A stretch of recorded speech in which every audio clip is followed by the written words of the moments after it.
नमस्कार दोस्तों, भागलपुर आईटीआई के यूट्यूब चैनल पर आप सभी का स्वागत है।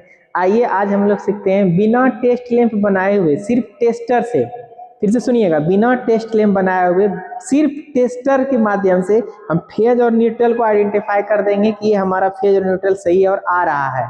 कोई लैंप नहीं खोजना है, कोई बल्ब नहीं खोजना है, कोई होल्डर नहीं खोजना है। सिर्फ आपके पास क्या आना चाहिए? टेस्टर होना चाहिए। सिर्फ आपके पास क्या होना चाहिए? आपका टेस्टर हो। टेस्टर आपके पास है, फेज न्यूट्रल आप आसानी तरीके से आप घर में खुद से चेक कर सकते हैं। तो आइए हम लोग दिखाते हैं। सबसे पहले इसके लिए आपको आपके पास दो टेस्टर होना चाहिए, कम से कम आपके पास दो टेस्टर होना चाहिए। हमारे पास दो टेस्टर है। टेस्टर का प्रयोग तो आप लोग जानते हैं, बता दिया जैसे फेज को टेस्ट किया जाता है, लेकिन न्यूट्रल को टेस्ट करने के लिए आप लोग नहीं जान रहे न्यूट्रल कैसे टेस्ट करेंगे। तो वही न्यूट्रल को टेस्ट करने के लिए एक तरीका है ये, सिर्फ उसके लिए आपके पास दो टेस्टर होना चाहिए। दो टेस्टर हम ले लिए हैं। तो दो टेस्टर लिए, दोनों टेस्टर को क्या किए यहाँ पे देखिए, जोड़ दीजिए सर, पास से थोड़ा दिखाइएगा सर। ये दोनों टेस्टर को हम एक तरह से बोलिए सीरीज है, क्योंकि टेस्टर के अंदर हम एक तरह का बल्ब लगा होता है। ये देखिए हो गया।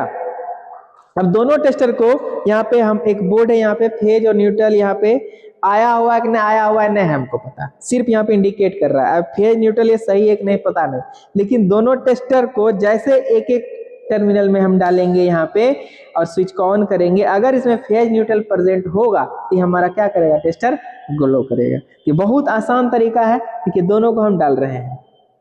ये हम डाल दिए, ये हम डाल दिए। डालने के बाद क्या करेंगे? हम स्विच को ऑन करते हैं। देखिए आपको दिख रहा होगा टेस्टर ग्लो कर रहा है।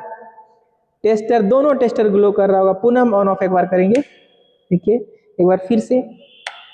देखिए इससे क्या पता चला? इससे आपको यही पता चल रहा है कि इस टर्मिनल पे फेज और न्यूट्रल दोनों आ रहा है, फेज और न्यूट्रल दोनों आ रहा है। इस तरह का वीडियो पाने के लिए आप इस चैनल को लाइक और सब्सक्राइब कीजिए। Thank you.